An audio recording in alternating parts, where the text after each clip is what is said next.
Hello everybody, welcome to the end of day analysis, or the day ahead analysis I should say, for October 15th. I just created one and forgot to press play on my OBS, so gotta love it. Did a little practice run, so we're gonna go through all these again. Starting off here with NQ. I would expect the selling pressure to continue, especially with the tariff news coming out of China and with the Trump tweets and all that stuff. I would be looking for it to push down into Friday's lows before I would even be thinking about looking for a long opportunity with NQ. So yeah, I'm just gonna wait for clear intraday setups with the NQ charts, and I mean the middle of the envelope has some good resistance here. Middle of the envelope has core DML, congestion DML, daily trade average just below it. So if it does get up in there, that'd be a great opportunity to try to look for short signals.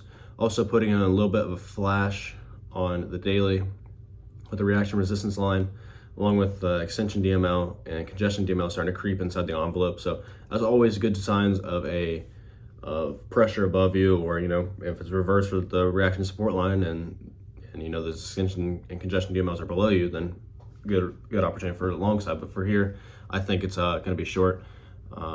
Yesterday it got up to the middle of the envelope on the weekly chart, got shot down and got bought back a little bit. So you gotta have an inside bar here, but I would expect continuation to the downside. I mean, we might get a similar day to day. It might end up closing around middle of the bar, but I would expect some good opportunities from the short side to show up and hopefully push down into those Friday lows for the rest of the week. I don't know if it will happen tomorrow, but I'll be looking for that. I mean, if it doesn't happen tomorrow, then maybe Thursday or Friday, but I'm going to remain short until we try to retest those lows from Friday after the tweet, especially with how the monthly is looking. Looks bullish, but I mean, I could see it creeping down there and finding support again. I mean, you saw the support that I had on Friday when it pushed back up, gapped open. So, but with the uncertainty in the news and all that stuff, I would be hoping that it retests down into those Friday lows, and then the daily chart's saying the same thing there. I mean, it's giving a pretty good.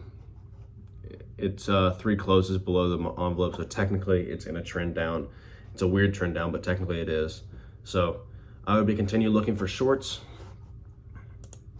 Let's go to gold. Yeah, it was awesome. I just did a whole video. It was awesome. Talked about some really good stuff, and then I go to pause my OBS and realize I never even clicked record. So gotta love it.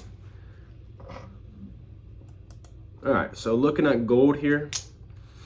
So gold has had a very, very good past couple months. It's been on fire. So it's, in no world do I want to be shorting this, but it's also hard to tell where the top is on this market. I mean, you look at the yearly chart, it's so far above the extension and the core DML.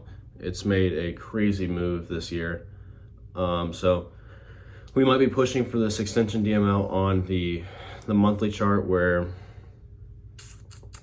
around 42.80. I mean, and the weekly is kind of saying the same thing. So if you want to trade gold, I'm not going to trade just because I don't think it's as clear as the indices. I mean, I haven't been trading gold regardless, but I feel like the reads and the indices have been really good, so I'm going to stick with that. But if you do want to trade gold, I would stick on the long side. I think longs have been good for the past 3 or 4 months, so I would not be straying away from that now. But I'm going to be waiting for that to really set up a good buy opportunity, but not for me. Let's go to crude, and then I can end it off with bonds. Crude oil does take a little bit to load for some reason. I don't know why, but yep, I was looking forward to watching some postseason baseball. Got some good games on tonight, and then just booked a tee time for tomorrow. So got a good rest of my week planned out. Gonna play some golf and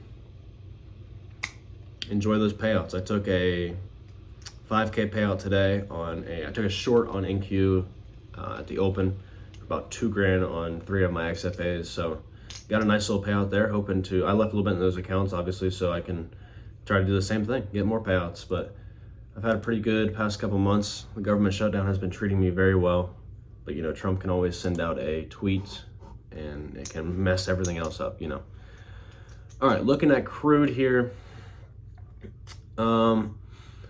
So for this one, if I was going to be looking to buy this as a reversal, I would ideally like this price to finish above this core DML right here, inside the envelope or inside that pocket, and also ideally finish above these oncoming DMLs right here.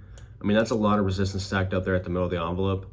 So if price does push up there and you get an intraday signal showing that a short opportunity would be very good here, then yeah, fire away. That could be a good low risk trade where you can have tight stops. And if it does continue to push higher, then if it pushes past above that middle of the envelope, then shorts might not be a good move. It might be trying to reverse and move back up upside. Because if you look at the monthly here, it's made a move down to this extension DML already. So if support was going to step in, right here would be a good spot. I mean, it's the quarterly saying it does have it could make a move, continuation to the downside, but I'm going to remain short on crude if I was trading it.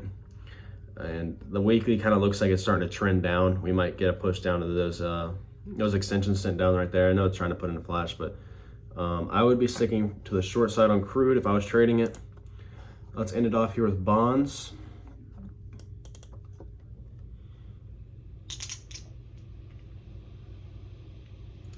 All right. Get my quote board out of the way here. All right, bonds. Looks pretty bullish to me. Weekly did try to gun for that extension and got shot down yesterday. So is this a pullback before it retests and try to push back up into the envelope, or is that the top?